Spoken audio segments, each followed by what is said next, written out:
Praise the Lord. आज आपण योहानकृत शुभवर्तमान याचा पहिला अध्याय आणि 9 ते 13 वचनं यावर मनन करणार आहोत. मी ती वचनं वाचते. योहानकृत शुभवर्तमान पहिला अध्याय 9 ते 13. जो खरा प्रकाश प्रत्येक मनुष्याला प्रकाशित करतो तो जगात येणार होता.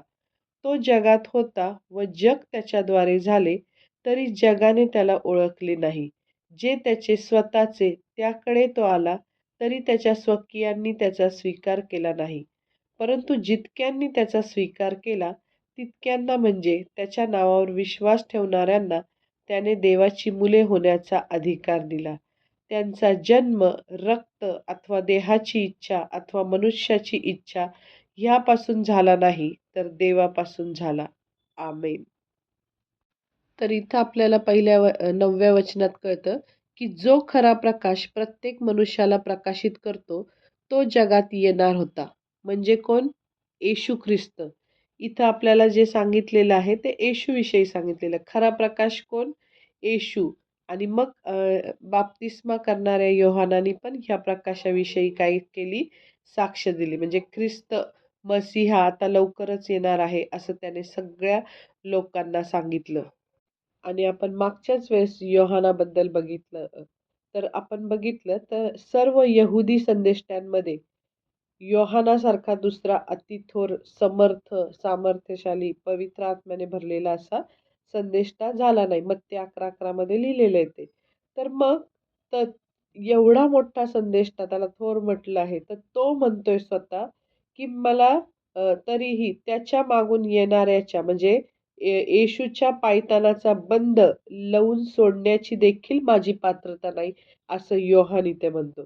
आणि म्हणजे त्या काळचा असा रिवाज होता यहुदी लोकांचा, की अगदी हलक्यातला हलका गुलाम सुद्धा आपल्या धन्याच्या पायतानाचं बंद सोडण्याचं काम करत नसे. म्हणजे ते खूप खालच्या दर्जाचं काम ते असायचं, की अ, पायतानाचं, म्हणजे जसं काय बुटाची लेस सोडणं, असं काम त्या गुलामाला सुद्धा करावं लागत नसायचं. कारण हे, म्हणजे हे कामामुळे गुलामाची अप्रतिष्ठा व्हायची, असं हे काम हलकं होतं. आणि मग इथं सांगितलंय, पण इथं स्त्रीपासून जन्मलेला सर्वात थोर मनुष्य देखील प्रभू येशू ख्रिस्ताचं हे अगदी साधं काम करण्यासही अपात्र होता, हे असं आपल्याला इथं दिसतं. कारण आपल्याला कळतंय की येशू हा केवळ मनुष्य नव्हता, तर तो खुद्द काय होता? देव होता. मग ह्या खुद्द देवाच्या बद्दल तो योहान अशी साक्ष देत आहे, हे आपल्याला कळलं. म्हणजे इथं आपलं वाचलं की नाही, की जो खरा प्रकाश प्रत्येक मनुष्याला प्रकाशित करतो तो जगात येणार होता, त्या दृष्टीने योहान सांगतोय. आणि मग आपल्याला असं कळतं की योहानाने फक्त पाण्याने बाप्तिस्मा केला लोकांचा. पण येशूने काय केलं? सर्व लोकांचा पवित्र आत्म्याने बाप्तिस्मा केला. म्हणजे यशायाह 44:3, बरंच योएल 2:28-32 अशा अनेक वचनांमध्ये येशू आपल्याला पवित्र आत्म्याने बाप्तिस्मा करतो असं लिहिलेलं आहे. मग पवित्र आत्मा म्हणजे काय? तर तो देवाचा स्वतःचा आत्मा आहे. म्हणजे जेव्हा एखादा माणूस ख्रिस्तावर विश्वास ठेवतो, तेव्हा पवित्र आत्मा त्याच्या अंतःकरणामध्ये प्रवेश करतो, किंवा म्हणजे तो ख्रिस्ताचा आत्मा त्या मनुष्याच्या अंतःकरणामध्ये प्रवेश करतो. आणि पवित्र आत्म्यालाच ख्रिस्ताचा आत्मा असंही आपल्याला म्हणता येईल. म्हणजे हे दोन्ही सेमच आहे. कारण अ, एकच सत्य, म्हणजे त्रैक्य देव आहे. म्हणजे पिता, पुत्र आणि पवित्र आत्मा. म्हणजे त्याला आपण असं बोलतो, देव पिता, देव पुत्र आणि देव पवित्र आत्मा. हे तीन वेगवेगळे पण आहेत, आणि हे तीन एकच देव आहेत.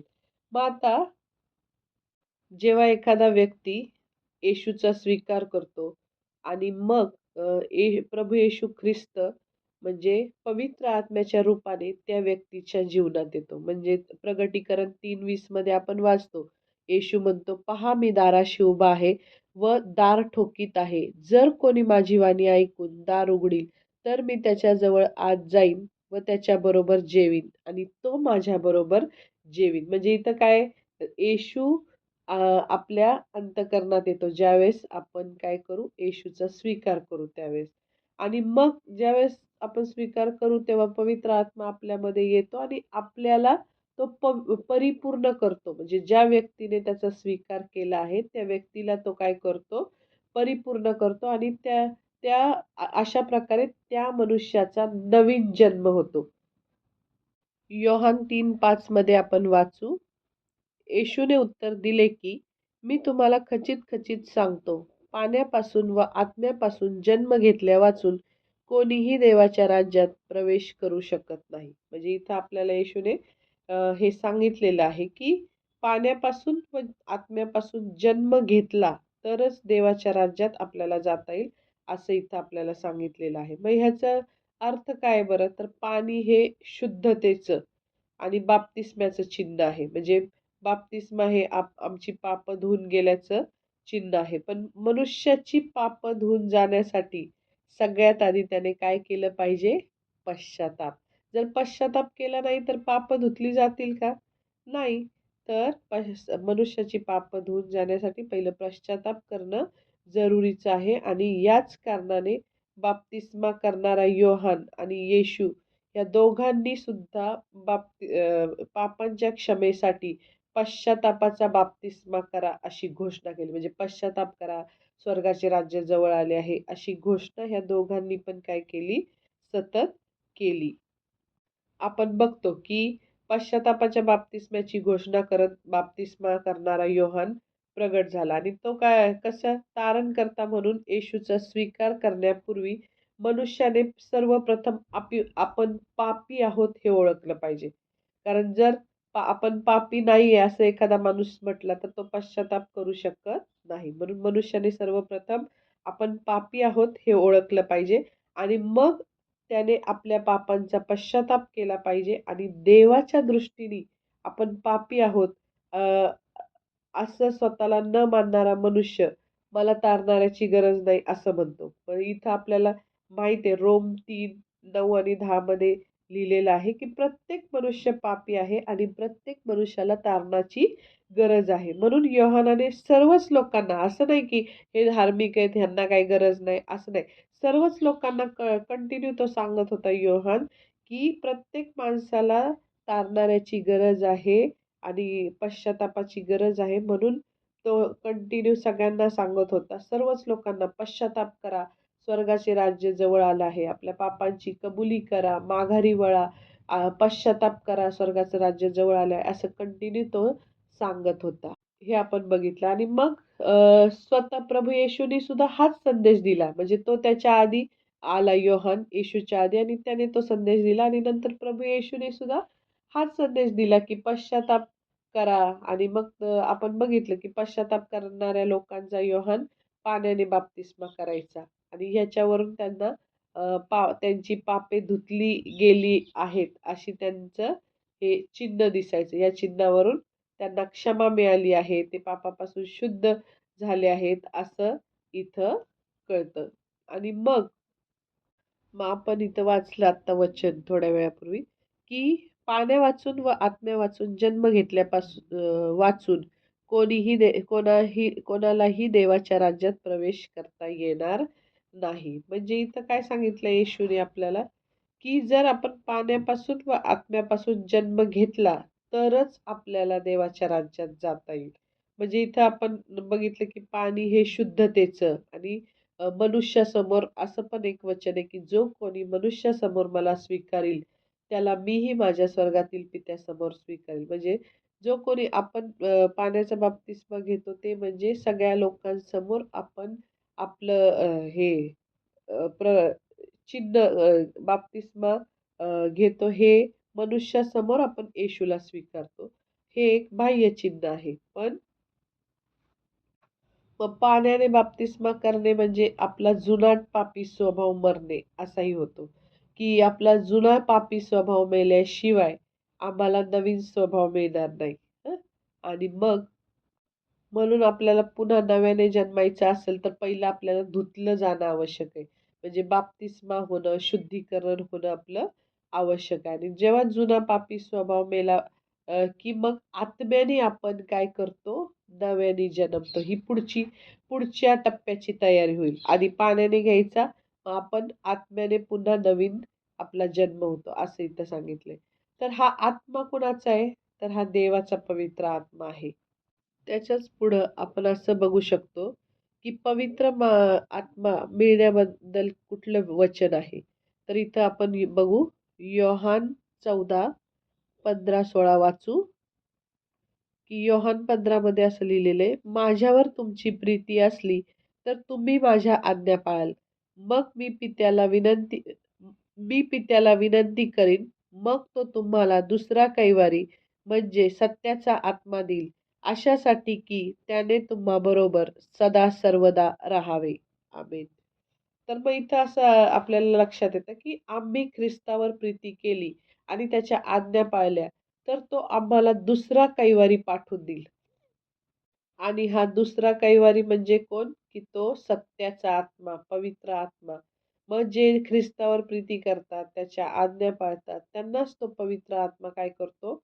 पाठवून देतो. आणि मग अशा प्रकारे आपण ख्रिस्ताच्या आज्ञा पाळल्या, तर तो पवित्र आत्मा आपल्यामध्ये राहतो, हे लक्षात ठेवायचं. मग इथं आपल्याला योहान सांगतो, की जो खरा प्रकाश ख्रिस्त प्रत्येक मनुष्याला प्रकाश देतो. इथं योहान जे सांगतोय ते आपण नीटपणे समजून घेतलं पाहिजे, की देव ख्रिस्ताच्या द्वारे सर्व मनुष्यांना थोडासा प्रकाश देतो.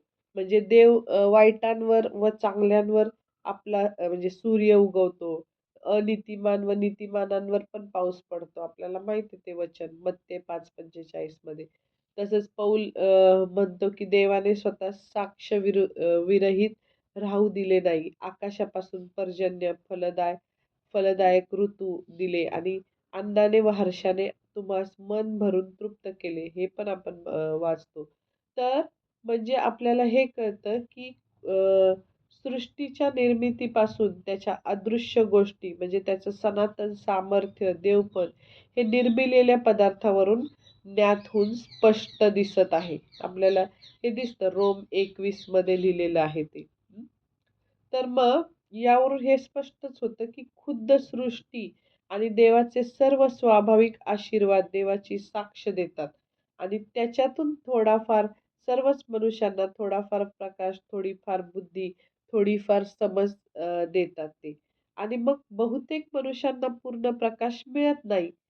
कारण शब्द म्हणजेच ख्रिस्त. विश्वास ठेवणाऱ्यांनाच काय तो पूर्ण प्रकाश देतो. विश्वास जे ठेवत नाही ते आध्यात्मिक अंधारात राहतात. यासाठी आपण एक वचन वाचू. मत्ते 13:10-12 आपण वाचू.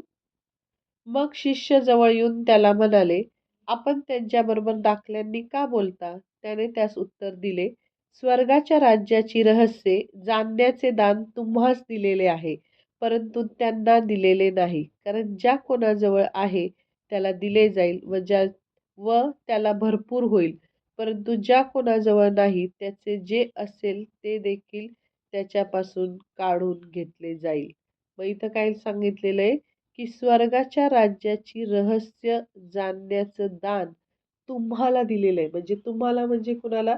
जे येशूला स्वीकारतात, जे येशूच्या आज्ञा पाळतात, ज्यांच्यात पवित्र आत्मा आलेला आहे, जे येशूसाठी जगतात, त्यांना हे स्वर्गाच्या राज्याची रहस्य जाणण्याचं दान दिलेलं आहे. इथं तो आधीचा आपण दाखला तो पेरणाऱ्याच्या दाखल्याबद्दल इथं शिष्य येशूला विचारतात. तेव्हा येशू त्यांना असं सांगतो, की स्वर्गाच्या राज्याची रहस्य जाणण्याचं दान तुम्हाला दिलेलं आहे.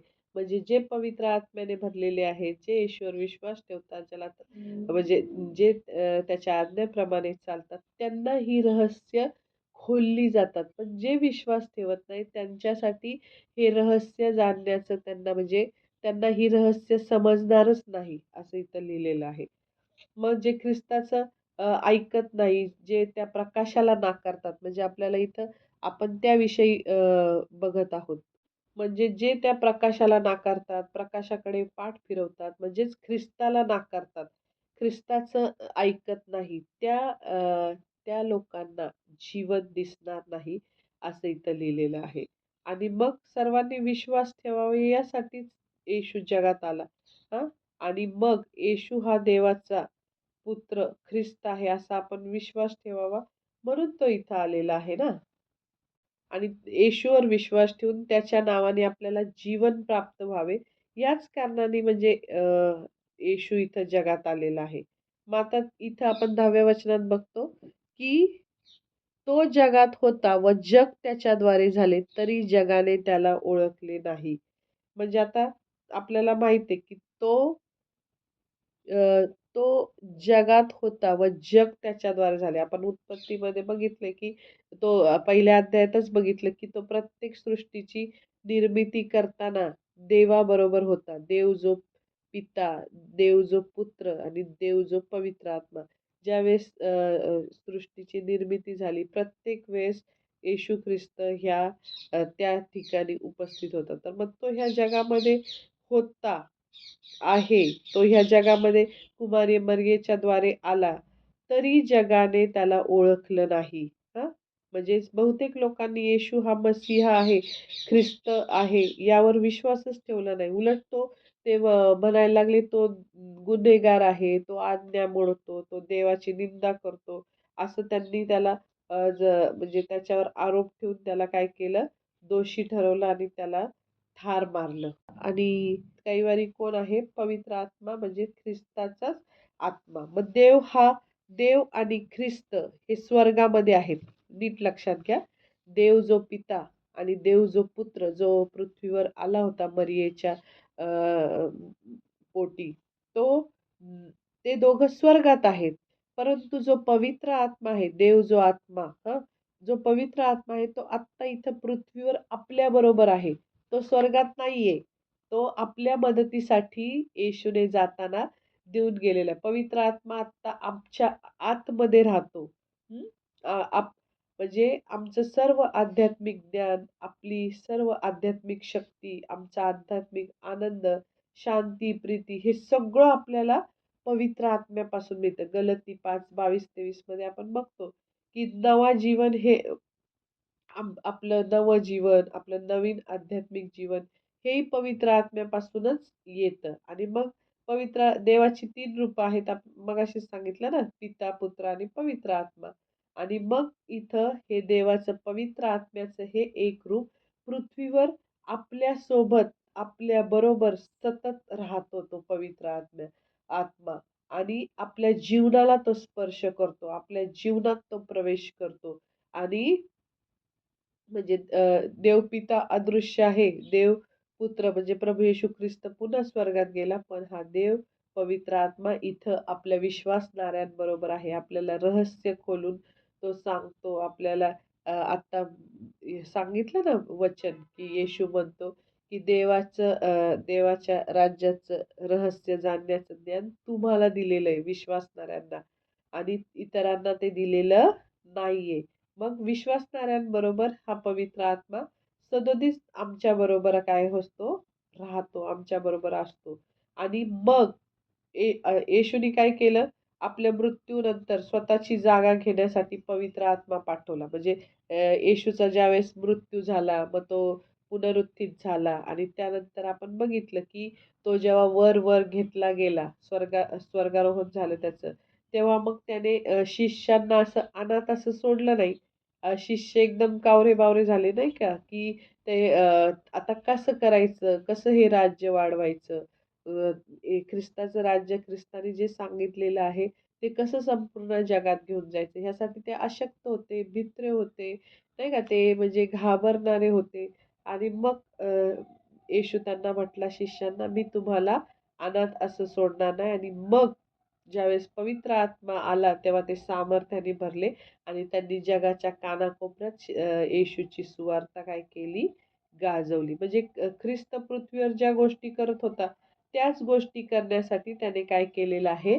पवित्र आत्मा पाठवला आहे आणि पवित्र आत्म्याचा विचार करताना तो आपल्याबरोबर ख्रिस्ताची समक्षता आहे. असं पवित्र आत्मा म्हणजेच आपल्याला असं वाटतं, की ख्रिस्तच माझ्या शेजारी बसलेला आहे. ख्रिस्तच माझ्या अंतःकरणात आहे. म्हणजे ख्रिस्ताचाच आत्मा आहे ना, मग म्हणून आपल्याला त्याची समक्षता जाणवते. आणि येशू ख्रिस्ताने जे केलं, तेच आत्ता पवित्र आत्मा आत्ताही करत आहे. या पृथ्वीवर ख्रिस्ताचं काम पुढं चालू ठेवणं हेच पवित्र आत्म्याचं मुख्य कार्य आहे. म्हणजे शिष्यांबरोबर ख्रिस्त होता, तसा पवित्र आत्मा आता आमच्याबरोबर आहे. ख्रिस्त त्यांचा शिक्षक होता, तसा आता पवित्र आत्मा आमचा शिक्षक आहे. ख्रिस्ताने स्वतःची साक्ष दिली, तसं पवित्र आत्मा स्वतःची साक्ष देतो. योहान 15:26 वाचू. परंतु जो पित्यापासून निघतो, ज्याला मी पित्यापासून तुम्हाकडे पाठवीन, तो कैवारी म्हणजे सत्याचा आत्मा येईल, तेव्हा तो माझ्याविषयी साक्ष देईल. बघा इथं म्हणजे ती ख्रिस्ताची साक्ष तो पवित्र आत्मा काय करतो? देतो. मग ख्रिस्ताने जसं आपल्या शिष्यांना शक्ती दिली, त्यांना प्रोत्साहन दिलं, त्यांना उत्तेजन दिलं, जा सुवार्ता गाजवा, घाबरू नका, खंबीर व्हा, हिंमत धरा. तर बोध दिला, उत्तेजन दिलं. तसं आत्ता ह्या पृथ्वीवर पवित्र आत्मा आपल्याला शक्ती देतो, बोध करतो, उत्तेजन देतो, प्रोत्साहन देतो. मला माझ्या जीवनातलं एक गोष्ट तुम्हाला सांगायची, की ज्यावेळेस मी खूप थकते आणि पूर्ण थकून जाते, हातपाय गळून जातात, काय म्हणजे मला करायचं अजिबात इच्छा नसते. त्यावेळेस जर मी एखाद्या पवित्र आत्म्याने भरलेल्या सेवकाचा जेव्हा मी संदेश ऐकते, तर माझं जे काही हातपाय गळालेलं जे शरीर होतं, नाही का, थकवा आल्यामुळे आपल्याला काहीच करूशी वाटत नाही. इतका मानसिक, शारीरिक थकवा येतो कधी-कधी. आणि ज्यावेळेस मी तो पवित्र आत्म्याने भरलेला एखाद्या सेवकाचा संदेश ऐकते, तेव्हा माझा सगळा थकवा दूर निघून जातो. म्हणजे मला वाटत पण नाही, की अर्ध्या तासापूर्वी मी थकलेले होते.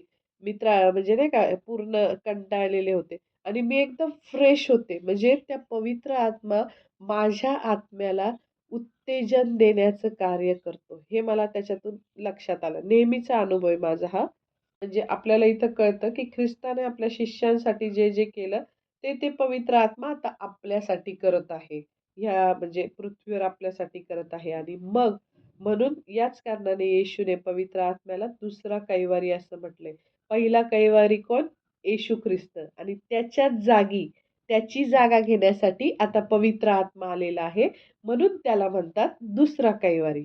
म्हणजे तोच पवित्र आत्मा म्हणजे सत्याचा आत्मा आहे. म्हणजे ख्रिस्त सत्य आहे आणि मग त्याचा आत्मा पण सत्याचा कैवारी आत्मा म्हणजे सत्याचा आत्मा असणार आहे. म्हणून पवित्र आत्मा विश्वासणाऱ्यांना मार्गदर्शन करून तो काय करतो? त्या सत्यात नेतो. अशा प्रकारे हे देवाचं कार्य पुढे चाललेलं आहे. 11व्या वचनात आपण बघतो, जे त्याचे स्वतःचे त्याकडे तो आला.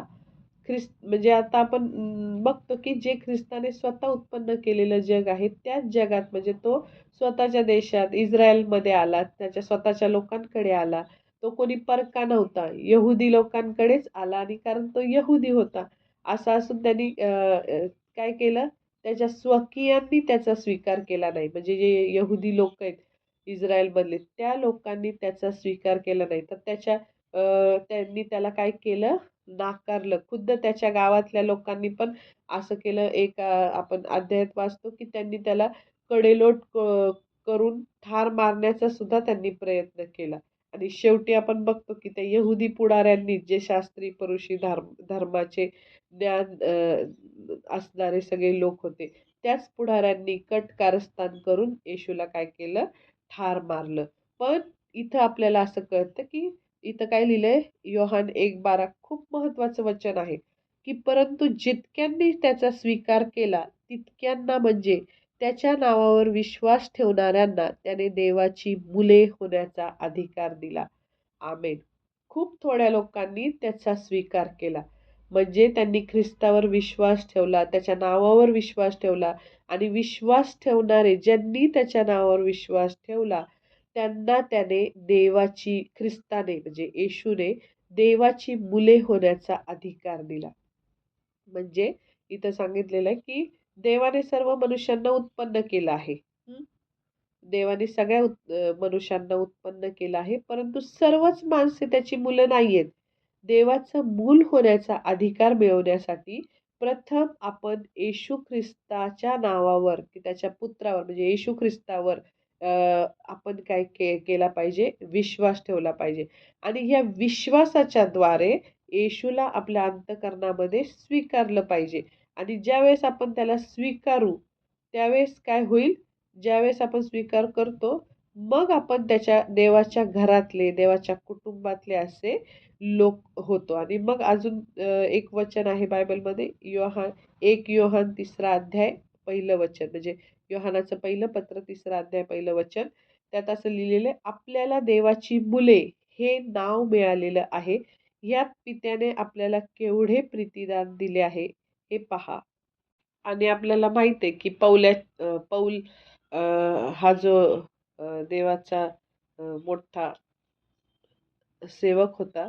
त्याच्या काळी जर एखाद्याला पुत्र म्हणून अधिकार मिळायचे असतील, तर तो अधिकार त्याला तो सज्ञान झाल्यावरच मिळायचा. म्हणजे त्याचं विशिष्ट वय 18 वर्षाच्या पुढे किंवा 21 वर्षाच्या पुढे, म्हणजे हे विशिष्ट वय होईपर्यंत तो रक्षकाच्या अधीन राहायचा, म्हणजे आई-वडिलांच्या अधीन राहायचा. आणि मग तसंच इथं आहे, की ख्रिस्तावर विश्वास ठेवणारे सर्वजण सज्ञान झालेल्या मुलांसारखे आहे. म्हणजे ज्यावेळेस आपण ख्रिस्तावर विश्वास ठेवतो, तेव्हा आता आपण त्या आई-वडिलांच्या लहान मुलं नाहीये, आई-वडिलांच्या हातात म्हणजे त्यांच्या रक्षणाखाली राहणारे अशी मुलं नाही, तर आपण सज्ञान झालेले मुलं आहोत, ज्यावेळेस आपण येशू ख्रिस्तावर विश्वास ठेवतो. आणि आत्ता आपल्याला पुत्रपणाचे सगळे अधिकार आपल्याला काय झालेले आहेत? प्राप्त झालेले आहेत. म्हणून आपल्याला काय म्हटलं आहे? देवाची मुले. आणि जर मुले आहोत, तर आपण काय आहोत? त्याच्या सर्वस्वाचे आपण वारीस आहोत. बघा, आपला मुलगा जर असेल, तर त्याला सगळा अधिकार असतो. म्हणजे आपल्या घरात जे काही आहे, ते आपल्या मुलाचं पण असतं, हे आपल्याला माहीत आहे. म्हणून इथं सांगितलंय, की तुम्ही सर्व काय आहात? देवाचे पुत्र आणि कन्या आहात. 13वं वचन आपण पाहू. त्यांचा जन्म रक्त अथवा देहाची इच्छा अथवा मनुष्याची इच्छा ह्यापासून झाला नाही, तर देवापासून झाला. आपण दरवेळेस हे वचन खूप कॅज्युअली वाचतो. तिथं त्यांचाच्या जागी त्याचा वाचतात आणि त्यामुळं सगळं जम्बलिंग होतं. तर इथं त्यांचा म्हणजे देवाच्या मुलांचा जन्म. त्यांचा जन्म म्हणजे देवाच्या मुलांचा जन्म रक्त अथवा देहाची इच्छा अथवा मनुष्याची इच्छा यापासून झालेला नाही, तर देवापासून झालेला आहे, हे इथं सांगितलंय. म्हणजे देवाची मुलं ही रक्तापासून जन्मत नाही. आपल्याला आपल्या आई-वडिलांचं रक्तापासून आपला जन्म झालाय ना, पृथ्वीवरचा जो शारीरिक जन्म आहे तो रक्तापासून झालेला आहे. तर देवाची मुलं रक्तापासून जन्मत नाही, तर ती आध्यात्मिक रीतीने जन्माला येतात. त्यांचा जन्म देवापासून होतो. आणि म्हणजे ख्रिस्ती होण्यासाठी, देवाच्या कुटुंबातील, देवाच्या घरचं होण्यासाठी मनुष्याला सगळ्यात पहिलं काय? नव्याने जन्मलं पाहिजे हं. आणि मग ते आपल्या स्वतःच्या सामर्थ्याने किंवा स्वतःच्या इच्छेने नव्हे, तर केवळ देवाच्या कृपेमुळेच आपल्याला देवाची मुले होता येतात. आणि तोच प्रथम त्या पित्याने आकर्षिल्याशिवाय कोणालाही मजकडे येता येत नाही, असं लिहिलेलं आहे. आणि प्रथम तोच आम्हाला काय करतो? निवडतो. म्हणजे आपल्या जीवनात जर पती व पत्नी यांच्या इच्छेने मानवी मुले जन्मतात. पण देवाची मुले देवाच्या इच्छेने जन्मतात. मग आता आपण हे जाणून घेऊ, की आपण ख्रिस्ताला आपला प्रभू व तारक म्हणून स्वीकारलं, की आपण देवाच्या कुटुंबात जन्मतो. आपण त्याच्या कुटुंबात जन्मलो, की आपण देवाची काय होतो? मुले होतो. आणि आपण त्याची मुले झालो, की आपण साहजिकच आपण त्याचे वारीस देखील होतो. तर मग आता आम्ही देवाची मुलं आहोत, तर त्याचं काय आहोत? वारीस पण आहे. मग आपल्यामध्ये असणारा जो पवित्र आत्मा आहे, तो भावी काळामध्ये आपल्याला प्राप्त होणाऱ्या स्वर्गीय वारसाची पण आपल्याला हमी आहे, विस्तार आहे तो. हं. आणि मग पौल इथं आपल्याला एका म्हणजे पत्रांमध्ये नेहमी एका महत्त्वाच्या गोष्टीचं आठवण करून देतो, की ख्रिस्ताच्या बरोबरीचे वारीस या नात्याने आम्ही त्याच्या जीवनाचे व गौरवाचे वाटेकरू आहोत. हां, वाटेकरी आहोत आपण त्याच्या म्हणजे सगळ्या स्वर्गीय संपत्तीचे सगळे. परंतु त्याच्या दुःख सहनामध्येही त्याचे वाटेकरी आहोत. म्हणजे आम्हाला त्याच्या दुःख सहनात जर वाटा नको असेल, तर मग आपल्याला त्याच्या गौरवात सुद्धा वाटा मिळणार नाही. म्हणजे ख्रिस्ती लोकांना 2 प्रकारचे स्तंभ आहेत. यापैकी एका वधस्तंभावर आमचा जुना मनुष्य खिळला गेला आहे. आपल्याला माहिती आहे रोम 6:6 मध्ये लिहिले. म्हणजे ख्रिस्ताला सरल्यामुळे वाट्यास येणारे छळ व यातना हा आपला दुसरा वधस्तंभ आहे. पहिला वधस्तंभ येशूने आपल्यासाठी वाहून नेला. दुसरा वधस्तंभ आम्ही त्याच्यासाठी व्हायला पाहिजे. म्हणजे आम्हाला ख्रिस्ताच्या बरोबरीचं वारीस होऊन त्याच्यासह राज्य करायचं असेल, तर आम्हाला हा दुसरा वधस्तंभ पण वाहून नेणं काय करायचंय? आवश्यक आहे. म्हणजे जेवढे पौलाने जसे कष्ट, छळ सहन केला, तसं आपल्या जीवनात काही ना काही येतच ना. बघा आता आपण चांगलं वागत असो, तरी आपल्याला कुणीतरी त्रास देत असेल, तरी आपल्याला चांगलं वागायचं. मग तिथं आपला रोजचं काय होतं? रोज आपल्याला तो वधस्तंभ काय करावा लागतो? उचलून घेऊन जावं लागतं. म्हणजे आपल्या शारीरिक स्वभावाप्रमाणे कोणी आपला अपमान केला तर त्याच्याशी बोलायचं नाही, असं आपण ठरवतो. पण आपल्याला ख्रिस्त काय सांगतो? कुणी अपमान केला तरी त्याला क्षमा करा. त्याच्याशी चांगलं वागा, त्याच्यावर प्रेम करा, शत्रूवर प्रेम करा, असं आपण बघतो म्हणजे ऐकतो. आणि त्याप्रमाणे आपल्याला रोज वागायचंय. म्हणजे दुसरा वधस्तंभ जसा आपल्याला त्या स्वर्गीय जीवनाचा आपल्याला वारीस करतो, तसं तो दुसरा वधस्तंभ आपल्याला येशू ख्रिस्तासारखे म्हणजे काय करतो? येशू बरोबर राहायचं असेल, तर आपण आपल्याला स्वतःचा वधस्तंभ स्वतः वाहून नेणं सुद्धा आवश्यक आहे. देवाला धन्यवाद. God bless you.